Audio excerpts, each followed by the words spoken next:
Henry VIII was King of England from April 22, 1509 until his death in 1547. Henry is best known for his 6 marriages, and for his efforts to have his first marriage, to Catherine of Aragon, annulled.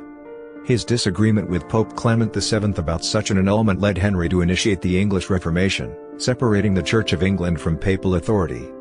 He appointed himself supreme head of the Church of England, and dissolved convents and monasteries, for which he was excommunicated by the Pope.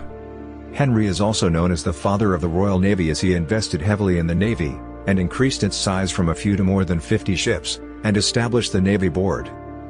Domestically, Henry is known for his radical changes to the English constitution, ushering in the theory of the divine right of kings in opposition to papal supremacy. He also greatly expanded royal power during his reign. He frequently used charges of treason and heresy to quell dissent, and those accused were often executed without a formal trial by means of bills of attainder.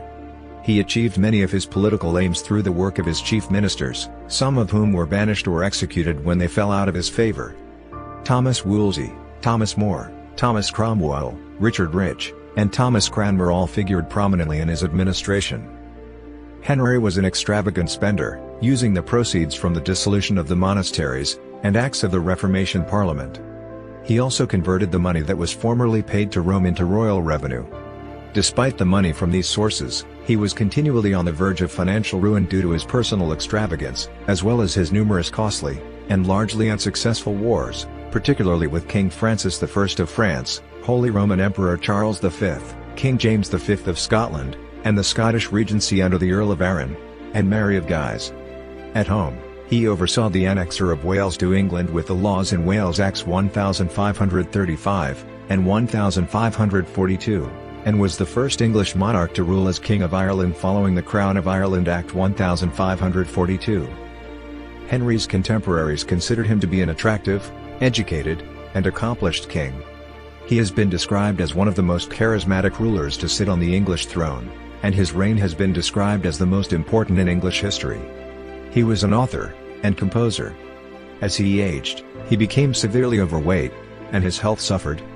He is frequently characterized in his later life as a lustful, egotistical, paranoid, and tyrannical monarch. He was succeeded by his son Edward VI. Born on June 28, 1491 at the Palace of Placentia in Greenwich, Kent, Henry Tudor was the third child, and second son of King Henry VII, and Elizabeth of York. Of the young Henry's 6, or 7, siblings, only 3, his brother Arthur, Prince of Wales, and sisters Margaret and Mary, survived infancy. He was baptized by Richard Fox, the Bishop of Exeter, at a church of the observant Franciscans close to the palace. In 1493, at the age of 2, Henry was appointed Constable of Dover Castle, and Lord Warden of the Cinque-Ports. He was subsequently appointed Earl Marshal of England, and Lord Lieutenant of Ireland at age 3, and was made a Knight of the Bath soon after. The day after the ceremony, he was created Duke of York, and a month or so later made Warden of the Scottish Marches. In May 1495, he was appointed to the Order of the Garter.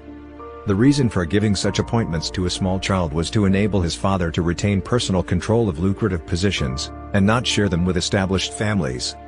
Not much is known about Henry's early life, save for his appointments, because he was not expected to become king, but it is known that he received a first-rate education from leading tutors. He became fluent in Latin and French, and learned at least some Italian. In November 1501, Henry played a considerable part in the ceremonies surrounding his brother Arthur's marriage to Catherine, the youngest child of King Ferdinand II of Aragon, and Queen Isabella I of Castile. As Duke of York, Henry used the arms of his father as king, differenced by a label of 3-point sermon. He was further honored on February 9, 1506 by Holy Roman Emperor Maximilian I, who made him a Knight of the Golden Fleece. In 1502, Arthur died at the age of 15, possibly of sweating sickness, just 20 weeks after his marriage to Catherine. Arthur's death thrust all his duties upon his younger brother. The 10-year-old Henry became the new Duke of Cornwall, and the new Prince of Wales, and Earl of Chester in February 1504. Henry VII gave his second son few responsibilities even after the death of Arthur. Young Henry was strictly supervised, and did not appear in public. As a result, he ascended the throne untrained in the exacting art of kingship. Henry VII renewed his efforts to seal a marital alliance between England and Spain, by offering his son Henry in marriage to the widowed Catherine. Both Henry VII, and Catherine's mother Queen Isabella were keen on the idea, which had arisen very shortly after Arthur's death. On June 23, 1503, a treaty was signed for their marriage, and they were betrothed 2 days later. A papal dispensation was only needed for the impediment of public honesty if the marriage had not been consummated as Catherine and her duenna claimed, but Henry VII and the Spanish ambassador set out instead to obtain a dispensation for affinity, which took account of the possibility of consummation. Cohabitation was not possible because Henry was too young. Isabella's death in 1504, and the ensuing problems of succession in Castile, complicated matters. Catherine's father Ferdinand preferred her to stay in England, but Henry VII's relations with Ferdinand had deteriorated.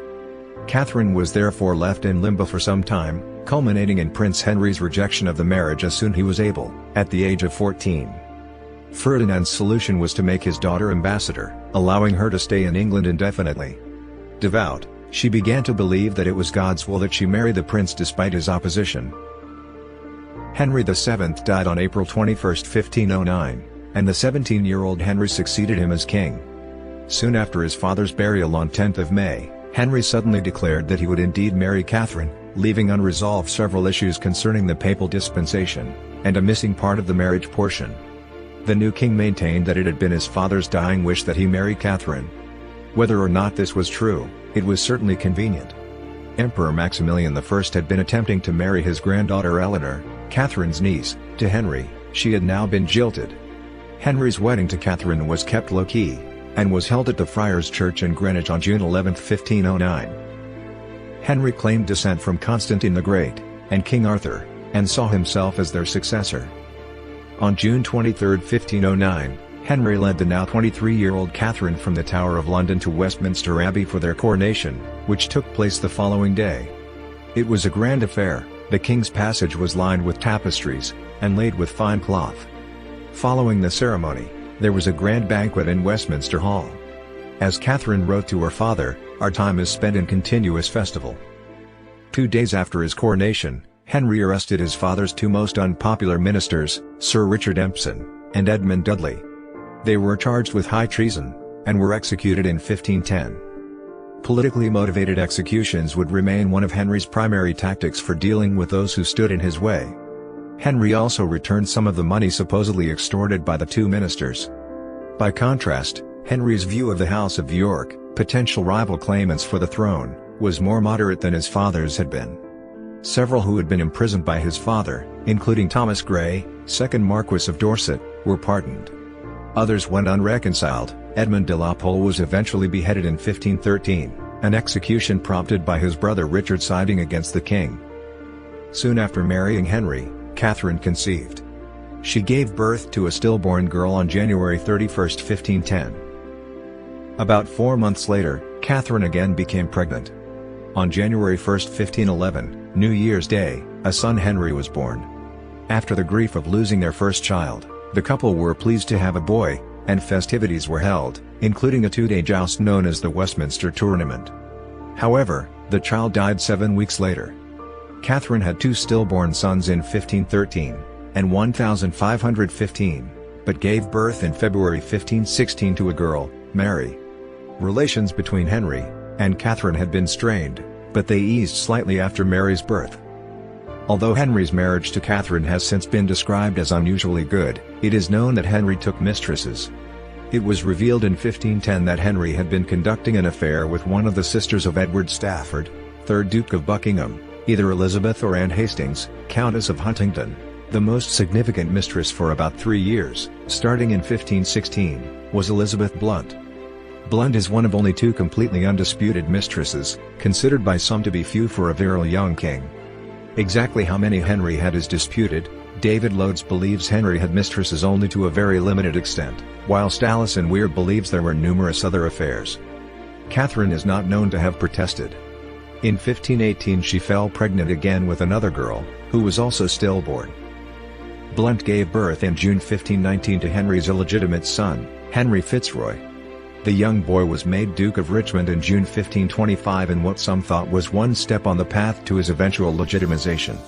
In 1533, Fitzroy married Mary Howard, but died childless 3 years later.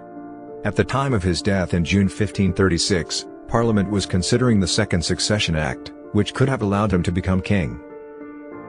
In 1510, France, with a fragile alliance with the Holy Roman Empire in the League of Cambrai, was winning a war against Venice. Henry renewed his father's friendship with Louis XII of France, an issue that divided his council. Certainly, war with the combined might of the two powers would have been exceedingly difficult. Shortly thereafter, however, Henry also signed a pact with Ferdinand II of Aragon. After Pope Julius II created the anti-French Holy League in October 1511, Henry followed Ferdinand's lead, and brought England into the new league. An initial joint Anglo-Spanish attack was planned for the spring to recover Aquitaine for England, the start of making Henry's dreams of ruling France a reality. The attack, however, following a formal declaration of war in April 1512, was not led by Henry personally, and was a considerable failure. Ferdinand used it simply to further his own ends, and it strained the Anglo-Spanish alliance. Nevertheless, the French were pushed out of Italy soon after, and the alliance survived, with both parties keen to win further victories over the French. Henry then pulled off a diplomatic coup by convincing Emperor Maximilian to join the Holy League. Remarkably, Henry had also secured the promised title of Most Christian King of France from Julius, and possibly coronation by the Pope himself in Paris, if only Louis could be defeated. On June 30, 1513, Henry invaded France, and his troops defeated a French army at the Battle of the Spurs, a relatively minor result, but one which was seized on by the English for propaganda purposes. Soon after, the English took Rouen, and handed it over to Maximilian. Tournai, a more significant settlement, followed. Henry had led the army personally, complete with a large entourage. His absence from the country, however, had prompted his brother-in-law James IV of Scotland to invade England at the behest of Louis. Nevertheless, the English army, overseen by Queen Catherine, decisively defeated the Scots at the Battle of Flodden on September 9, 1513. Among the dead was the Scottish king, thus ending Scotland's brief involvement in the war. These campaigns had given Henry a taste of the military success he so desired. However, despite initial indications, he decided not to pursue a 1514 campaign. He had been supporting Ferdinand and Maximilian financially during the campaign but had received little in return. England's coffers were now empty. With the replacement of Julius by Pope Leo X, who was inclined to negotiate for peace with France, Henry signed his own treaty with Louis. His sister Mary would become Louis' wife, having previously been pledged to the younger Charles, and peace was secured for 8 years, a remarkably long time. Charles V, the nephew of Henry's wife Catherine, inherited a large empire in Europe, becoming King of Spain in 1516, and Holy Roman Emperor in 1519. When Louis XII of France died in 1515, he was succeeded by his cousin Francis I. These accessions left 3 relatively young rulers, and an opportunity for a clean slate. The careful diplomacy of Cardinal Thomas Wolsey had resulted in the Treaty of London in 1518, aimed at uniting the kingdoms of Western Europe in the wake of a new Ottoman threat, and it seemed that peace might be secured.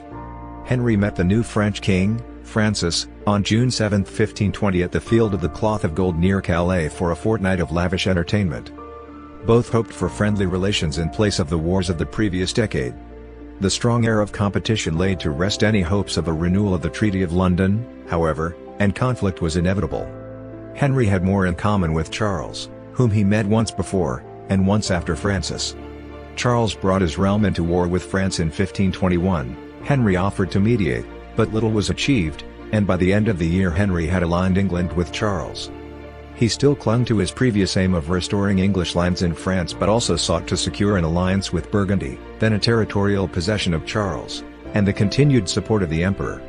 A small English attack in the north of France made up little ground. Charles defeated, and captured Francis at Pavia, and could dictate peace, but he believed he owed Henry nothing. Sensing this, Henry decided to take England out of the war before his ally, signing the Treaty of the Moor on August 30, 1525. During his marriage to Catherine of Aragon, Henry conducted an affair with Mary Boleyn, Catherine's lady-in-waiting. There has been speculation that Mary's 2 children, Henry Carey and Catherine Carey, were fathered by Henry, but this has never been proved, and the king never acknowledged them as he did in the case of Henry Fitzroy. In 1525, as Henry grew more impatient with Catherine's inability to produce the male heir he desired, he became enamored of Mary Boleyn's sister, and Boleyn, then a charismatic young woman of 25 in the Queen's entourage. Anne, however, resisted his attempts to seduce her, and refused to become his mistress as her sister had. It was in this context that Henry considered his three options for finding a dynastic successor, and hence resolving what came to be described at court as the King's Great Matter. These options were legitimizing Henry Fitzroy, which would need the involvement of the Pope, and would be open to challenge, marrying off Mary, his daughter with Catherine, as soon as possible, and hoping for a grandson to inherit directly, but Mary was considered unlikely to conceive before Henry's death, or somehow rejecting Catherine, and marrying someone else of childbearing age.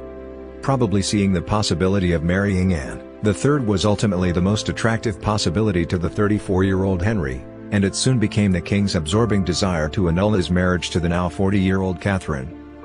Henry's precise motivations and intentions over the coming years are not widely agreed on.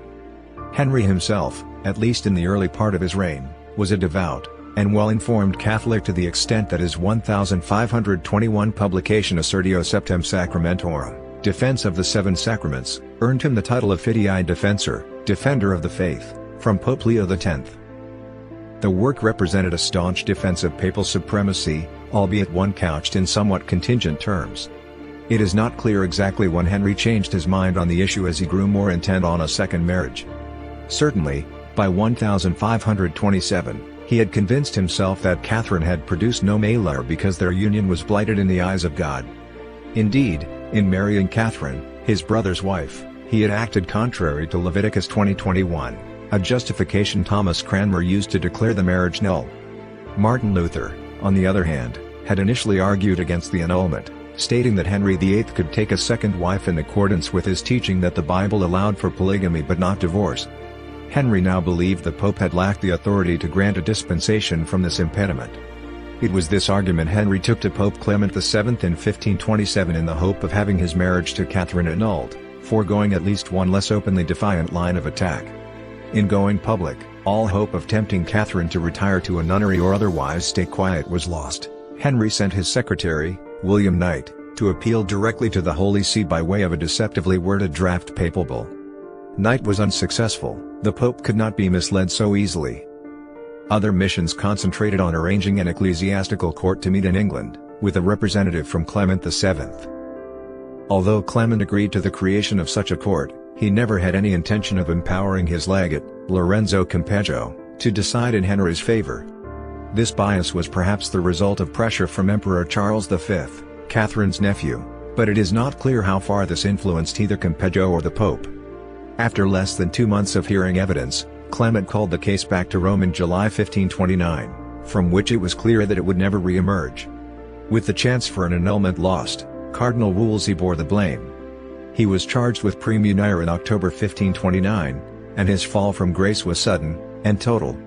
Briefly reconciled with Henry, and officially pardoned, in the first half of 1530, he was charged once more in November 1530, this time for treason, but died while awaiting trial. After a short period in which Henry took government upon his own shoulders, Sir Thomas More took on the role of Lord Chancellor and Chief Minister. Intelligent and able, but also a devout Catholic, and opponent of the annulment, More initially cooperated with the king's new policy, denouncing Wolsey in Parliament. A year later, Catherine was banished from court, and her rooms were given to Anne Boleyn. Anne was an unusually educated and intellectual woman for her time, and was keenly absorbed and engaged with the ideas of the Protestant reformers, but the extent to which she herself was a committed Protestant is much debated. When Archbishop of Canterbury William Warham died, Anne's influence, and the need to find a trustworthy supporter of the annulment had Thomas Cranmer appointed to the vacant position. This was approved by the Pope, unaware of the king's nascent plans for the Church. Henry was married to Catherine for 24 years. Their divorce has been described as a deeply wounding and isolating experience for Henry. In the winter of 1532, Henry met with Francis I at Calais, and enlisted the support of the French king for his new marriage. Immediately upon returning to Dover in England, Henry, now 41, and Anne went through a secret wedding service. She soon became pregnant, and there was a second wedding service in London on January 25, 1533. On May 23, 1533, Cranmer, sitting in judgment at a special court convened at Dunstable Priory to rule on the validity of the king's marriage to Catherine of Aragon, declared the marriage of Henry and Catherine null and void. 5 days later, on May 28, 1533, Cranmer declared the marriage of Henry and Anne to be valid. Catherine was formally stripped of her title as queen, becoming instead Princess Dowager as the widow of Arthur.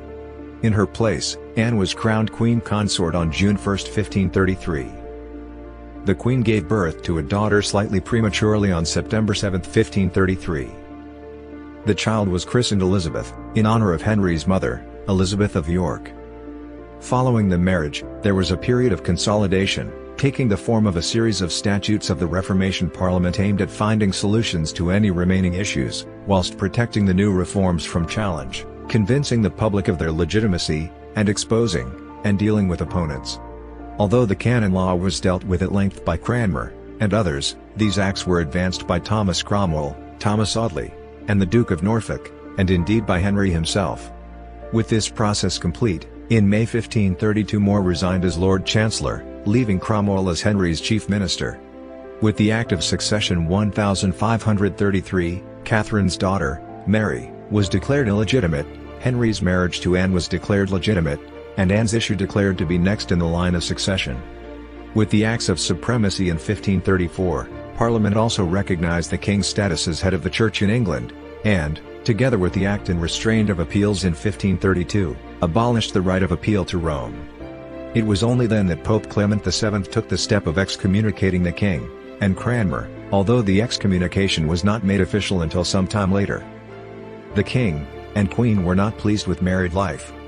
The royal couple enjoyed periods of calm and affection, but Anne refused to play the submissive role expected of her. The vivacity and opinionated intellect that had made her so attractive as an illicit lover made her too independent for the largely ceremonial role of a royal wife, and it made her many enemies. For his part, Henry disliked Anne's constant irritability and violent temper. After a false pregnancy or miscarriage in 1534, he saw her failure to give him a son as a betrayal. As early as Christmas 1534, Henry was discussing with Cranmer and Cromwell the chances of leaving Anne without having to return to Catherine. Henry is traditionally believed to have had an affair with Madge Shelton in 1535, although historian Antonia Fraser argues that Henry in fact had an affair with her sister Mary Shelton. Opposition to Henry's religious policies was at first quickly suppressed in England. A number of dissenting monks, including the first Carthusian martyrs, were executed, and many more pilloried. The most prominent resistors included John Fisher, Bishop of Rochester, and Sir Thomas More, both of whom refused to take the oath to the king. Neither Henry nor Cromwell sought at that stage to have the men executed, rather, they hoped that the two might change their minds and save themselves.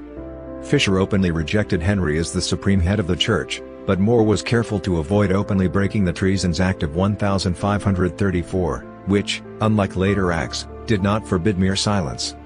Both men were subsequently convicted of high treason, however, More on the evidence of a single conversation with Richard Rich, the Solicitor General, and both were executed in the summer of 1535.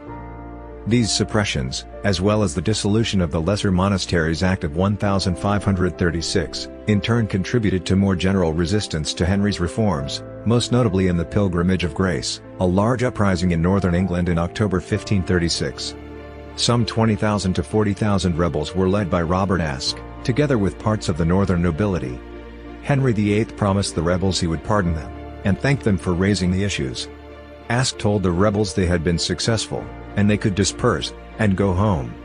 Henry saw the rebels as traitors, and did not feel obliged to keep his promises to them, so when further violence occurred after Henry's offer of a pardon he was quick to break his promise of clemency. The leaders, including Aske, were arrested and executed for treason. In total, about 200 rebels were executed, and the disturbances ended. On January 8, 1536, news reached the king and queen that Catherine of Aragon had died. The following day, Henry dressed all in yellow, with a white feather in his bonnet.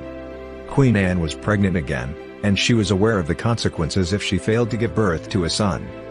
Later that month, the king was thrown from his horse in a tournament, and was badly injured. It seemed for a time that his life was in danger. When news of this accident reached the queen, she was sent into shock, and miscarried a male child at about 15 weeks gestation, on the day of Catherine's funeral, January 29, 1536. For most observers, this personal loss was the beginning of the end of this royal marriage. Although the Boleyn family still held important positions on the Privy Council, and had many enemies, including the Duke of Suffolk. Even her own uncle, the Duke of Norfolk, had come to resent her attitude to her power. The Boleyns preferred France over the Emperor as a potential ally, but the king's favour had swung towards the latter, partly because of Cromwell, damaging the family's influence. Also opposed to Anne were supporters of reconciliation with Princess Mary, among them the former supporters of Catherine, who had reached maturity. A second annulment was now a real possibility, although it is commonly believed that it was Cromwell's anti-Boleyn influence that led opponents to look for a way of having her executed. Anne's downfall came shortly after she had recovered from her final miscarriage. Whether it was primarily the result of allegations of conspiracy, adultery, or witchcraft remains a matter of debate among historians. Early signs of a fall from grace included the king's new mistress, the 28-year-old Jane Seymour, being moved into new quarters, and Anne's brother, George Boleyn, being refused the Order of the Garter, which was instead given to Nicholas Carew. Between 30 April and 2 May, 5 men, including George Boleyn, were arrested on charges of treasonable adultery, and accused of having sexual relationships with the Queen. Anne was also arrested, accused of treasonous adultery, and incest. Although the evidence against them was unconvincing, the accused were found guilty, and condemned to death. The accused men were executed on May 17, 1536. Henry and Anne's marriage was annulled by Archbishop Cranmer at Lambeth on the same day. Cranmer appears to have had difficulty finding grounds for an annulment, and probably based it on the prior liaison between Henry and Anne's sister Mary, which in canon law meant that Henry's marriage to Anne was, like his first marriage, within a forbidden degree of affinity, and therefore void. At 8 a.m. on May 19, 1536, Anne was executed on Tower Green. The day after Anne's execution, the 45-year-old Henry became engaged to Seymour, who had been one of the Queen's ladies-in-waiting. They were married 10 days later at the Palace of Whitehall, London, in the Queen's Closet, by Stephen Gardiner, Bishop of Winchester. On October 12, 1537, Jane gave birth to a son, Prince Edward, the future Edward VI. The birth was difficult, and Queen Jane died on October 24, 1537 from an infection, and was buried in Windsor.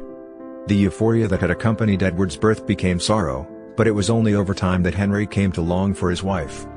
At the time, Henry recovered quickly from the shock.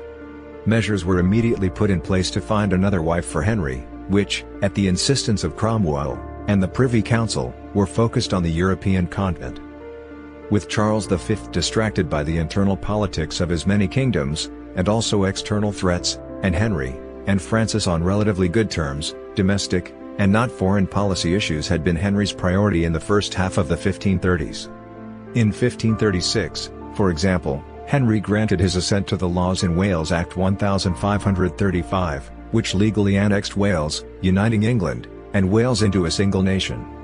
This was followed by the Second Succession Act, the Act of Succession 1536, which declared Henry's children by Jane to be next in the line of succession, and declared both Mary and Elizabeth illegitimate, thus excluding them from the throne. The king was also granted the power to further determine the line of succession in his will, should he have no further issue. In 1538, as part of the negotiation of a secret treaty by Cromwell with Charles V, a series of dynastic marriages were proposed. Mary would marry a son of the King of Portugal, Elizabeth marry one of the sons of the King of Hungary, and the infant Edward marry one of the Emperor's daughters. The widowed king, it was suggested, might marry the Dowager Duchess of Milan. However, when Charles and Francis made peace in January 1539, Henry became increasingly paranoid, perhaps as a result of receiving a constant list of threats to the kingdom, real or imaginary, minor or serious, supplied by Cromwell in his role as spy master. Enriched by the dissolution of the monasteries, Henry used some of his financial reserves to build a series of coastal defences, and set some aside for use in the event of a Franco-German invasion. Having considered the matter, Cromwell suggested Anne, the 25-year-old sister of the Duke of Cleves, who was seen as an important ally in case of a Roman Catholic attack on England, for the Duke fell between Lutheranism and Catholicism. Hans Holbein the Younger was dispatched to Cleves to paint a portrait of Anne for the king. Despite speculation that Holbein painted her in an overly flattering light, it is more likely that the portrait was accurate. Holbein remained in favour at court. After seeing Holbein's portrait, and urged on by the complimentary description of Anne given by his courtiers, the 49-year-old king agreed to wed Anne. The marriage took place in January 1540. However, it was not long before Henry wished to annul the marriage so he could marry another. Anne did not argue, and confirmed that the marriage had never been consummated. Anne's previous betrothal to the Duke of Lorraine's son Francis provided further grounds for the annulment. The marriage was subsequently dissolved in July 1540, and Anne received the title of the king's sister, 2 houses, and a generous allowance. It was soon clear that Henry had fallen for the 17-year-old Catherine Howard, the Duke of Norfolk's niece. This worried Cromwell, for Norfolk was his political opponent. Shortly after, the religious reformers, and protégés of Cromwell, Robert Barnes, William Jerome, and Thomas Garrett were burned as heretics. Cromwell, meanwhile, fell out of favour, although it is unclear exactly why, for there is little evidence of differences in domestic or foreign policy. Despite his role, he was never formally accused of being responsible for Henry's failed marriage. Cromwell was now surrounded by enemies at court, with Norfolk also able to draw on his niece Catherine's position. Cromwell was charged with treason, selling export licenses, granting passports, and drawing up commissions without permission, and may also have been blamed for the failure of the foreign policy that accompanied the attempted marriage to Anne. He was subsequently attainted, and beheaded. On July 28, 1540, the same day Cromwell was executed, Henry married the young Catherine Howard, a first cousin, and lady-in-waiting of Anne Boleyn. He was delighted with his new queen, and awarded her the lands of Cromwell, and a vast array of jewellery. Soon after the marriage, however, Queen Catherine had an affair with the courtier Thomas Culpeper. She also employed Francis Derham, who had previously been informally engaged to her, and had an affair with her prior to her marriage, as her secretary. The Privy Council was informed of her affair with Derham whilst Henry was away. Thomas Cranmer was dispatched to investigate, and he brought evidence of Queen Catherine's previous affair with Derham to the king's notice. Though Henry originally refused to believe the allegations, Derham confessed. It took another meeting of the council, however, before Henry believed the accusations against Derham, and went into a rage, blaming the council before consoling himself in hunting. When questioned, the Queen could have admitted a prior contract to marry Derham, which would have made her subsequent marriage to Henry invalid, but she instead claimed that Derham had forced her to enter into an adulterous relationship. Derham, meanwhile, exposed Catherine's relationship with Culpeper. Culpeper and Derham were both executed, and Catherine too was beheaded on February 13, 1542. Henry married his last wife, the wealthy widow Catherine Parr, in July 1543. A reformer at heart, she argued with Henry over religion. Henry remained committed to an idiosyncratic mixture of Catholicism and Protestantism. The reactionary mood that had gained ground after Cromwell's fall had neither eliminated his Protestant streak nor been overcome by it. Parr helped reconcile Henry with his daughters, Mary and Elizabeth. In 1543, the Third Succession Act put them back in the line of succession after Edward. The same act allowed Henry to determine further succession to the throne in his will.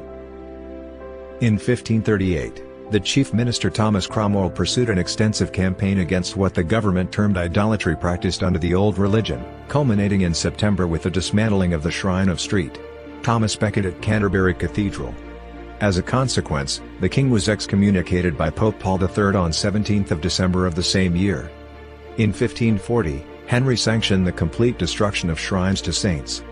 In 1542, England's remaining monasteries were all dissolved, and their property transferred to the crown.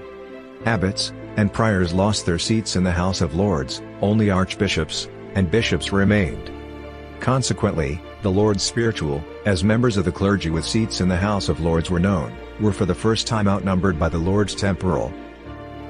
The 1539 alliance between Francis and Charles had soured, eventually degenerating into renewed war.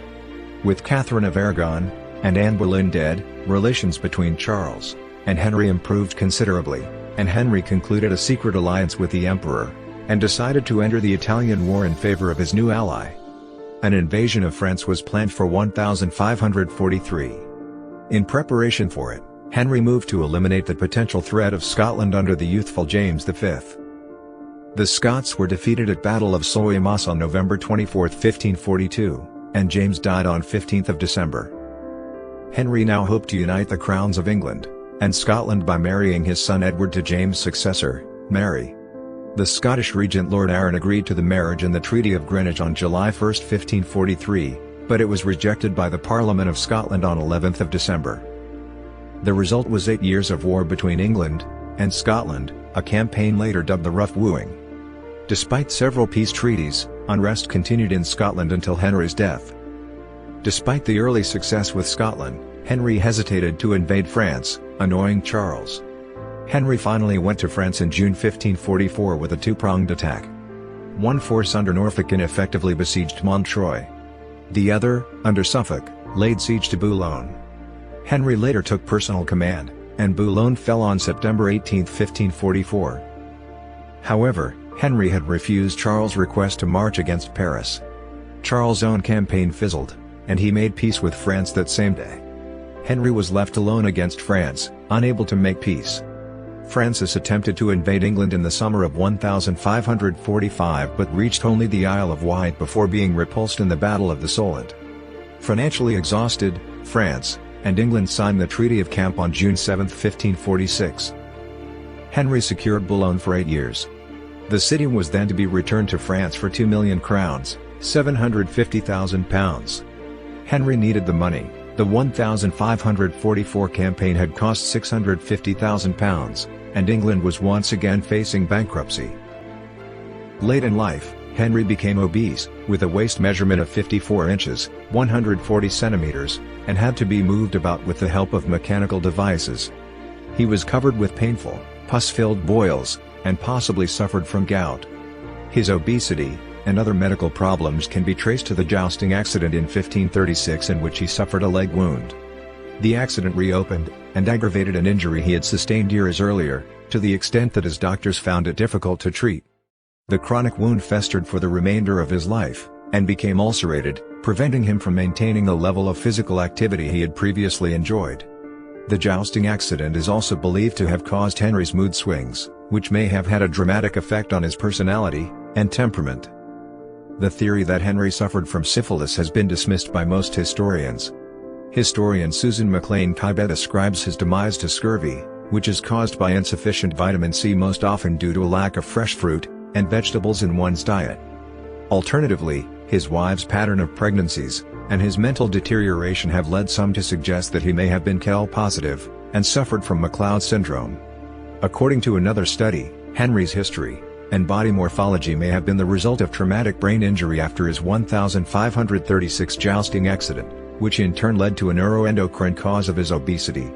This analysis identifies growth hormone deficiency, GHD, as the reason for his increased adiposity, but also significant behavioral changes noted in his later years, including his multiple marriages.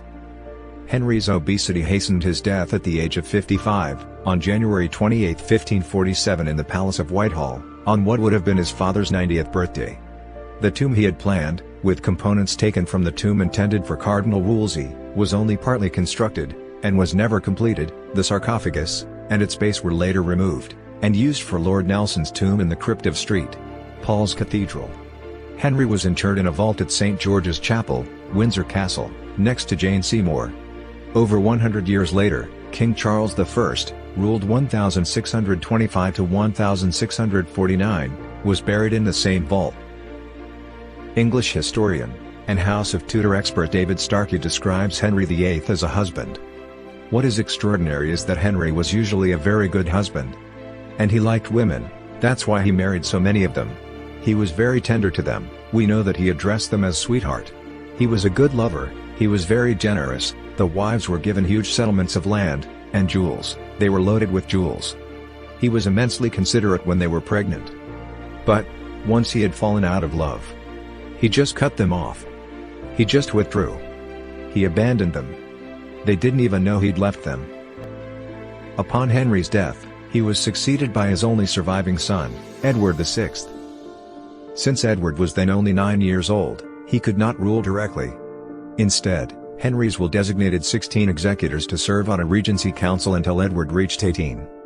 The executors chose Edward Seymour, 1st Earl of Hertford, elder brother to Jane Seymour, Edward's mother, to be Lord Protector of the realm. Under provisions of the will, were Edward to die childless, the throne was to pass to Mary, Henry VIII's daughter by Catherine of Aragon, and her heirs. If Mary's issue failed, the crown was to go to Elizabeth, Henry's daughter by Anne Boleyn, and her heirs.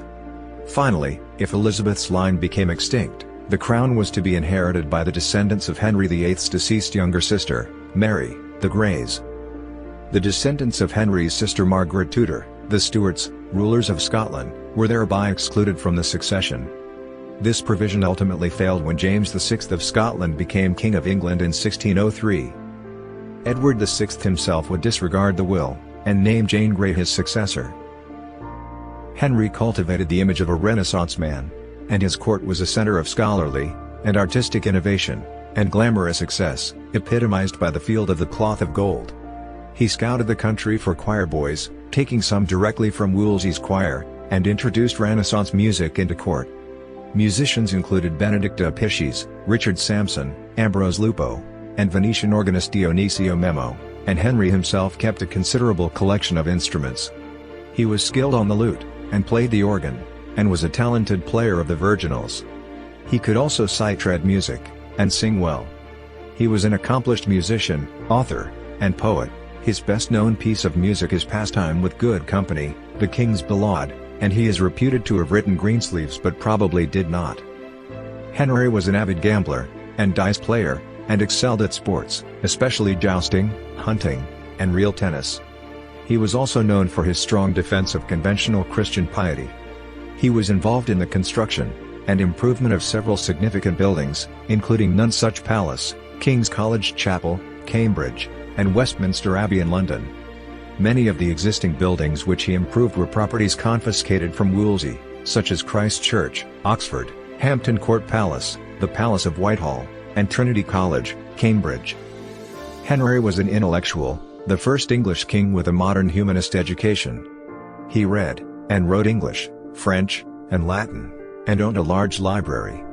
He annotated many books, and published one of his own, and he had numerous pamphlets and lectures prepared to support the Reformation of the Church. Richard Sampson's Oratio, 1534, for example, was an argument for absolute obedience to the monarchy, and claimed that the English Church had always been independent of Rome. At the popular level, theatre and minstrel troupes funded by the crown traveled around the land to promote the new religious practices. The Pope and Catholic priests and monks were mocked as foreign devils, while Henry was hailed as the glorious King of England, and as a brave and heroic defender of the true faith. Henry worked hard to present an image of unchallengeable authority and irresistible power. Henry was a large, well-built athlete, over 6 feet, 1.8 meters, tall, strong, and broad in proportion. His athletic activities were more than pastimes, they were political devices that served multiple goals, enhancing his image, impressing foreign emissaries and rulers, and conveying his ability to suppress any rebellion.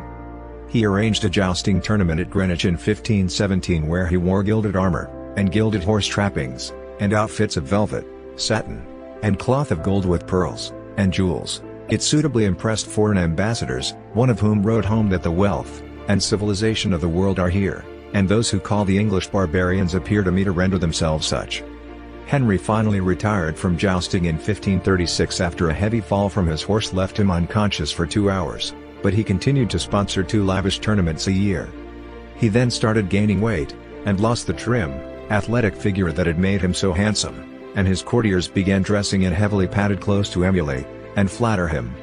His health rapidly declined near the end of his reign.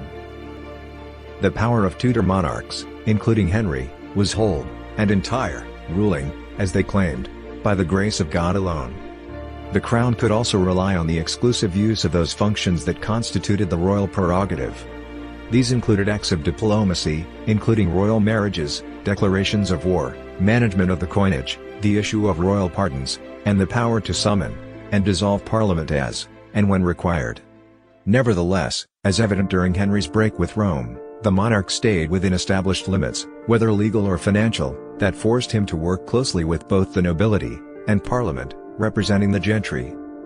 In practice, Tudor monarchs used patronage to maintain a royal court that included formal institutions such as the Privy Council as well as more informal advisors and confidants. Both the rise and fall of court nobles could be swift. Henry did undoubtedly execute at will, burning or beheading 2 of his wives, 20 peers, 4 leading public servants, 6 close attendants and friends, 1 cardinal, John Fisher, and numerous abbots. Among those who were in favour at any given point in Henry's reign, one could usually be identified as a chief minister, though one of the enduring debates in the historiography of the period has been the extent to which those chief ministers controlled Henry rather than vice versa. In particular, historian G.R.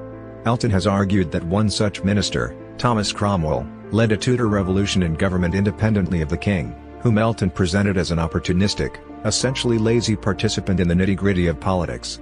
Where Henry did intervene personally in the running of the country, Elton argued, he mostly did so to its detriment.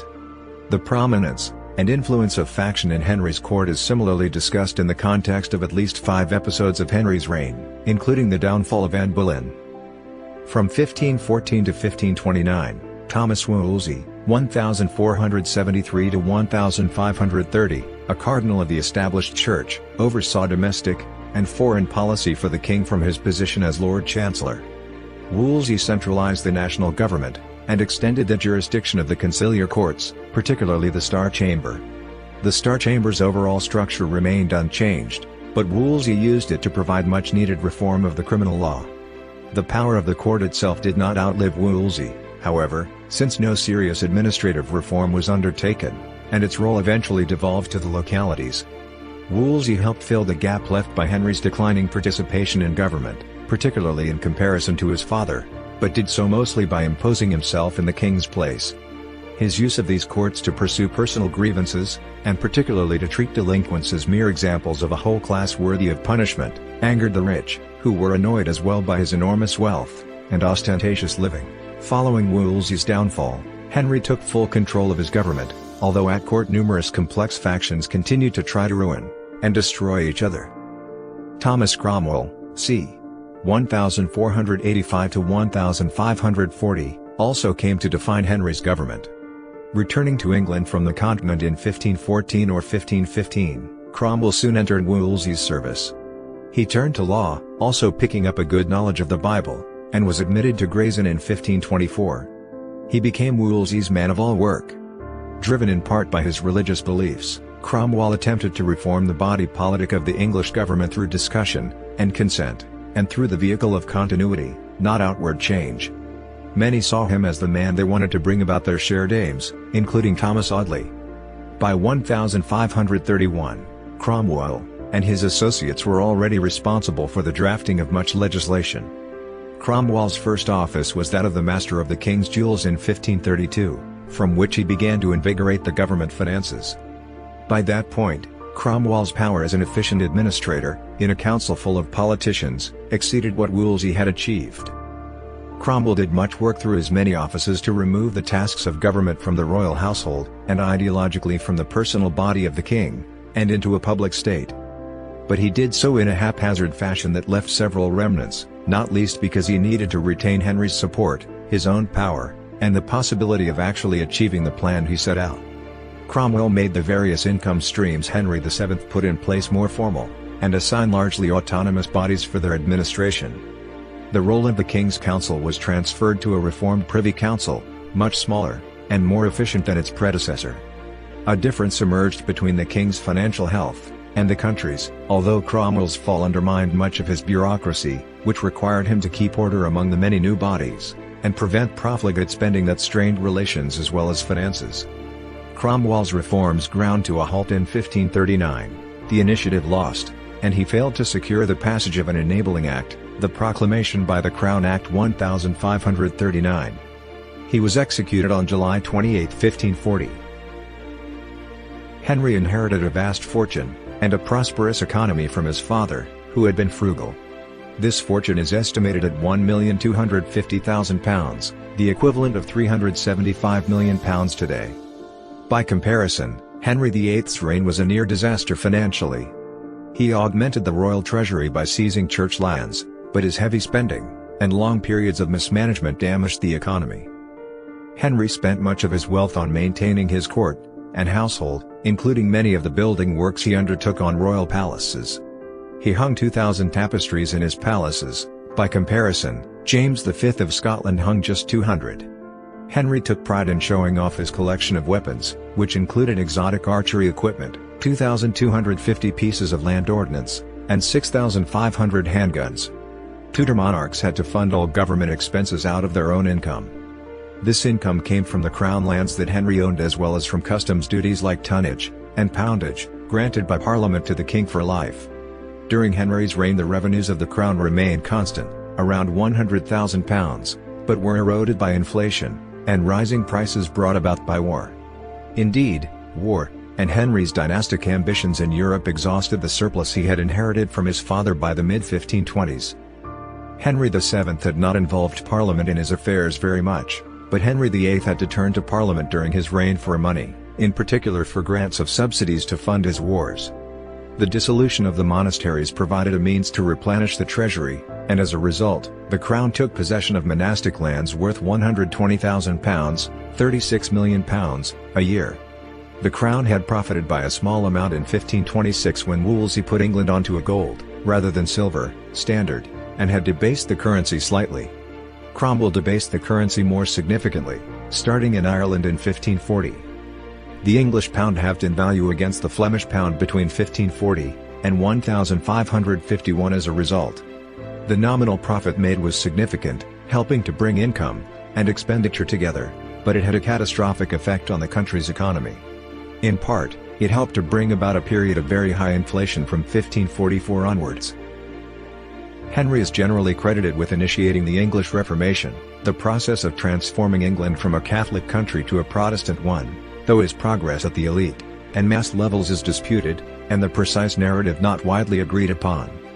Certainly, in 1527, Henry, until then an observant and well-informed Catholic, appealed to the Pope for an annulment of his marriage to Catherine. No annulment was immediately forthcoming, since the papacy was now under the control of Charles V, Catherine's nephew.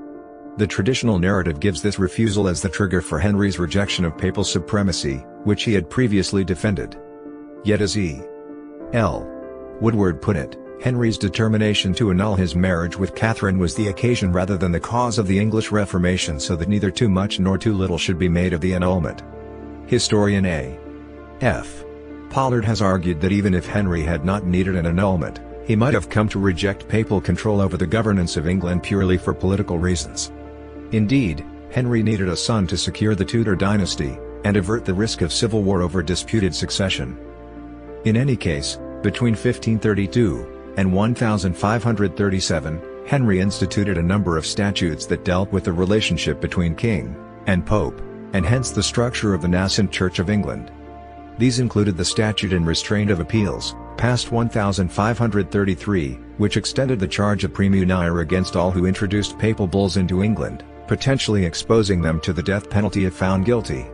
Other acts included the supplication against the ordinaries, and the submission of the clergy, which recognized royal supremacy over the Church.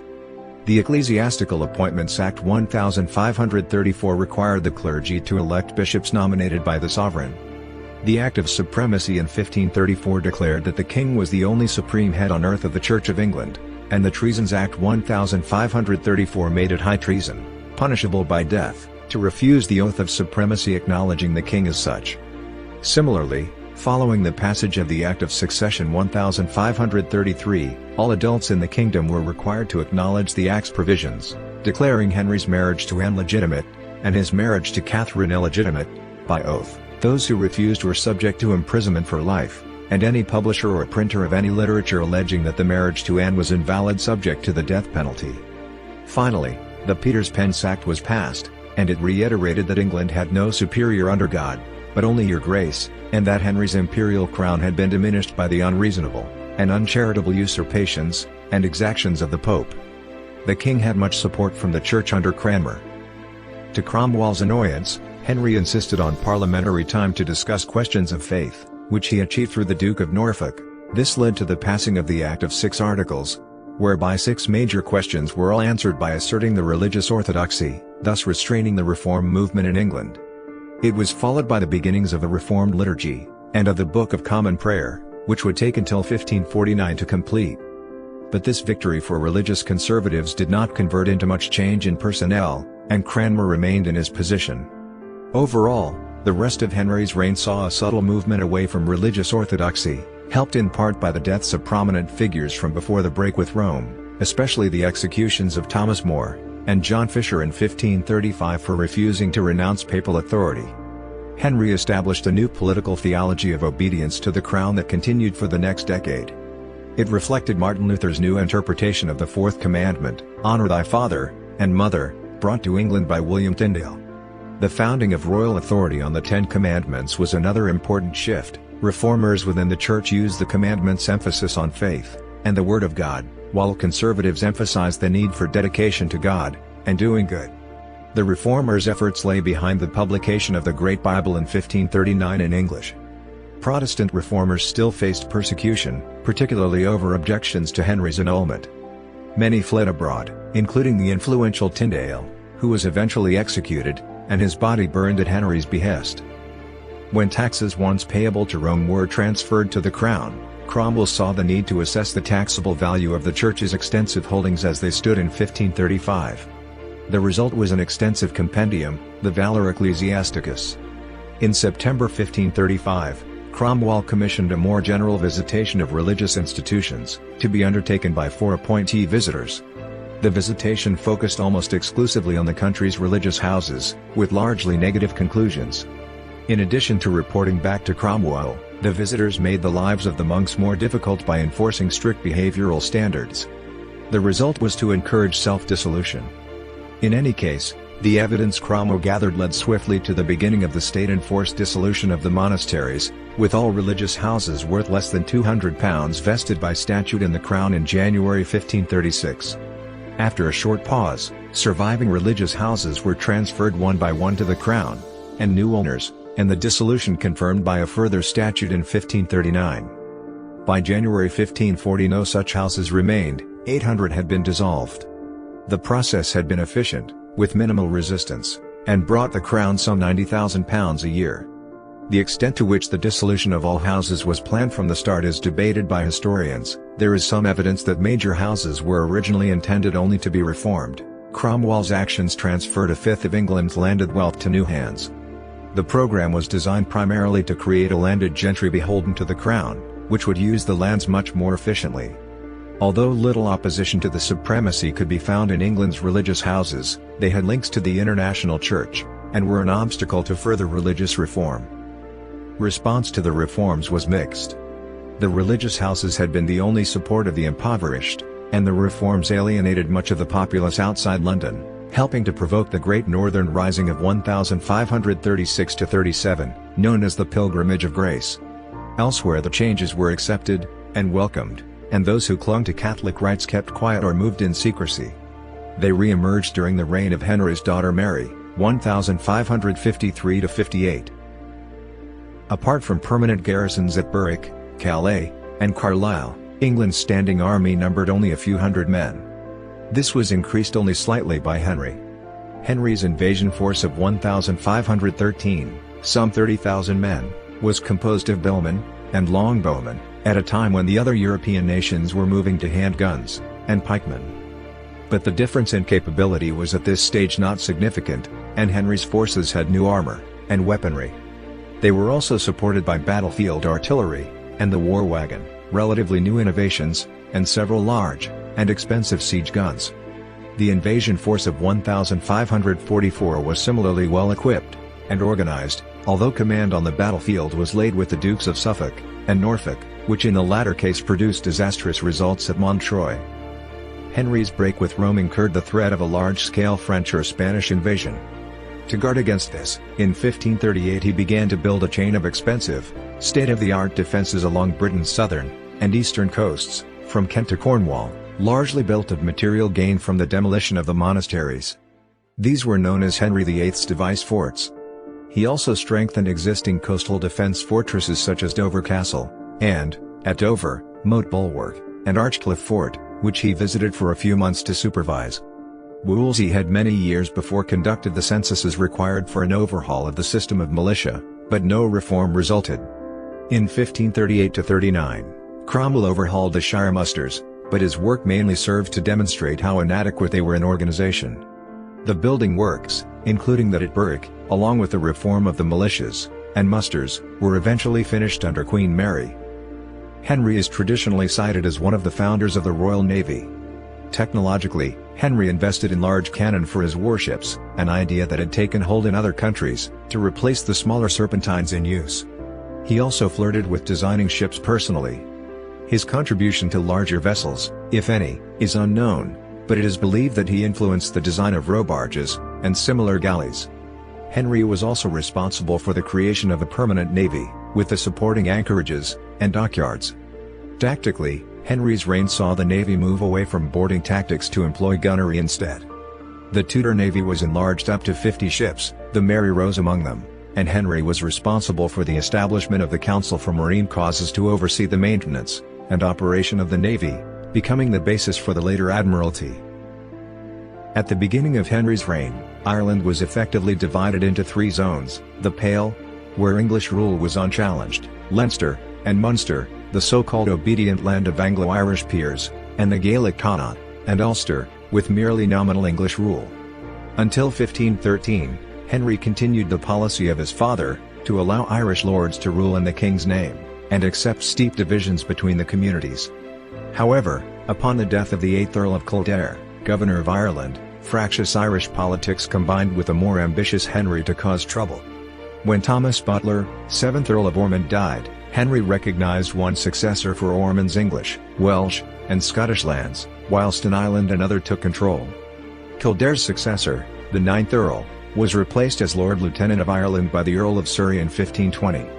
Surrey's ambitious aims were costly but ineffective. English rule became trapped between winning the Irish lords over with diplomacy, as favoured by Henry, and Wolsey, and a sweeping military occupation as proposed by Surrey. Surrey was recalled in 1521, with Piers Butler, one of the claimants to the earldom of Ormond, appointed in his place. Butler proved unable to control opposition, including that of Kildare. Kildare was appointed chief governor in 1524, resuming his dispute with Butler, which had before been in a lull. Meanwhile, the Earl of Desmond, an Anglo-Irish peer, had turned his support to Richard de la Pole as pretender to the English throne. When in 1528 Kildare failed to take suitable actions against him, Kildare was once again removed from his post. The Desmond situation was resolved on his death in 1529, which was followed by a period of uncertainty. This was effectively ended with the appointment of Henry Fitzroy, Duke of Richmond, and the King's son, as Lord Lieutenant. Richmond had never before visited Ireland, his appointment a break with past policy. For a time it looked as if peace might be restored with the return of Kildare to Ireland to manage the tribes, but the effect was limited, and the Irish Parliament soon rendered ineffective. Ireland began to receive the attention of Cromwell, who had supporters of Ormond and Desmond promoted. Kildare, on the other hand, was summoned to London. After some hesitation, he departed for London in 1534, where he would face charges of treason. His son, Thomas, Lord Offaly, was more forthright, denouncing the king, and leading a Catholic crusade against the king, who was by this time mired in marital problems. Offaly had the Archbishop of Dublin murdered, and besieged Dublin. Offaly led a mixture of Pale gentry and Irish tribes, although he failed to secure the support of Lord Darcy, a sympathizer, or Charles V. What was effectively a civil war was ended with the intervention of 2,000 English troops, a large army by Irish standards, and the execution of Offaly. His father was already dead, and his uncles. Although the Offaly revolt was followed by a determination to rule Ireland more closely, Henry was wary of drawn-out conflict with the tribes, and a royal commission recommended that the only relationship with the tribes was to be promises of peace, their land protected from English expansion. The man to lead this effort was Sir Anthony St. Leger, as Lord Deputy of Ireland, who would remain into the post past Henry's death.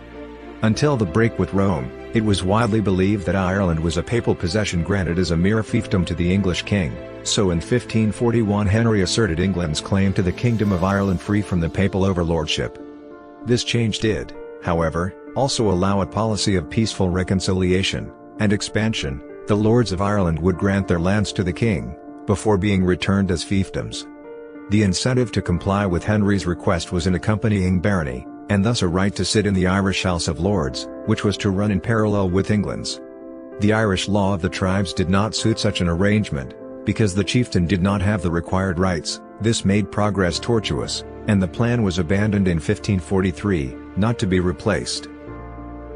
The complexities and sheer scale of Henry's legacy ensure that, in the words of Betteridge and Freeman, throughout the centuries, Henry has been praised and reviled, but he has never been ignored. Historian John D. Mackey sums up Henry's personality and its impact on his achievements and popularity. The respect, nay even the popularity, which he had from his people was not unmerited. He kept the development of England in line with some of the most vigorous, though not the noblest forces of the day. His high courage, highest when things went ill, his commanding intellect, his appreciation of fact, and his instinct for rule carried his country through a perilous time of change, and his very arrogance saved his people from the wars which afflicted other lands. Dimly remembering the Wars of the Roses, vaguely informed as to the slaughters and sufferings in Europe, the people of England knew that in Henry they had a great king. A particular focus of modern historiography has been the extent to which the events of Henry's life, including his marriages, foreign policy, and religious changes, were the result of his own initiative, and, if they were, whether they were the result of opportunism or of a principled undertaking by Henry. The traditional interpretation of those events was provided by historian A. F. Pollard, who in 1902 presented his own, largely positive, view of the king, lauding him as the king and statesman who, whatever his personal failings, led England down the road to parliamentary democracy and empire. Pollard's interpretation remained the dominant interpretation of Henry's life until the publication of the doctoral thesis of G. R. Elton in 1953. Elton's book on the Tudor Revolution in government maintained Pollard's positive interpretation of the Henrician period as a whole, but reinterpreted Henry himself as a follower rather than a leader. For Elton, it was Cromwell, and not Henry who undertook the changes in government. Henry was shrewd but lacked the vision to follow a complex plan through. Henry was little more, in other words, than an egocentric monstrosity whose reign owed its successes and virtues to better and greater men about him. Most of its horrors and failures sprang more directly from the king. Although the central tenets of Elton's thesis have since been questioned, it has consistently provided the starting point for much later work, including that of J.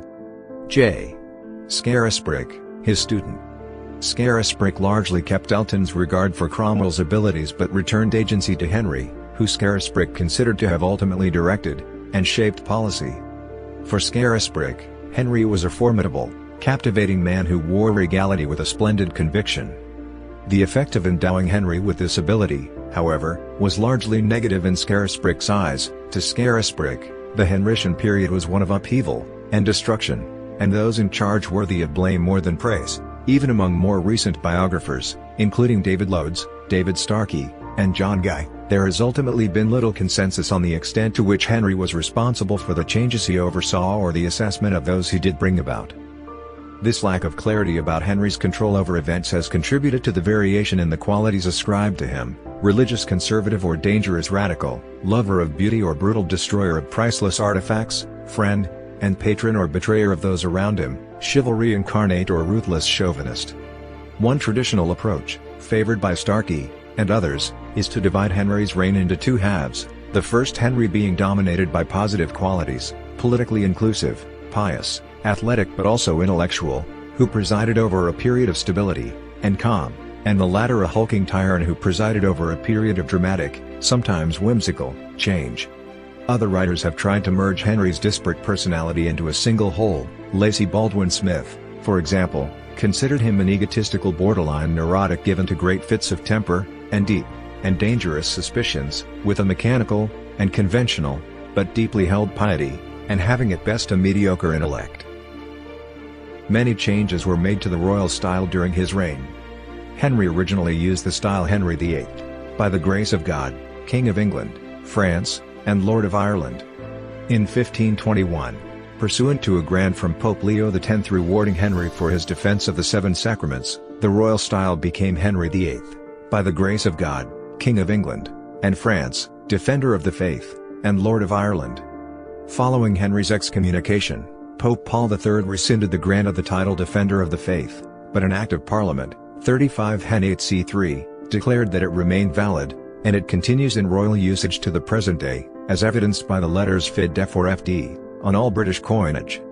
Henry's motto was Cur Loyal, true heart, and he had this embroidered on his clothes in the form of a heart symbol, and with the word loyal. His emblem was the Tudor rose, and the Beaufort portcullis. As king, Henry's arms were the same as those used by his predecessors since Henry IV, quarterly, azure 3 fleur-de-lis or, for France, and gules 3 lions passant garded in pale or, for England. In 1535, Henry added the supremacy phrase to the royal style, which became Henry VIII, by the grace of God, King of England, and France, Defender of the Faith, Lord of Ireland, and of the Church of England in earth supreme head. In 1536, the phrase of the Church of England changed to of the Church of England, and also of Ireland. In 1541, Henry had the Irish Parliament change the title Lord of Ireland to King of Ireland with the Crown of Ireland Act 1542, after being advised that many Irish people regarded the Pope as the true head of their country, with the Lord acting as a mere representative. The reason the Irish regarded the Pope as their overlord was that Ireland had originally been given to King Henry II of England by Pope Hadrian IV in the 12th century as a feudal territory under papal overlordship. The meeting of the Irish Parliament that proclaimed Henry VIII as King of Ireland was the first meeting attended by the Gaelic Irish chieftains as well as the Anglo-Irish aristocrats. The style Henry VIII, by the grace of God, King of England, France, and Ireland, Defender of the Faith, and of the Church of England, and also of Ireland in earth supreme head remained in use until the end of Henry's reign.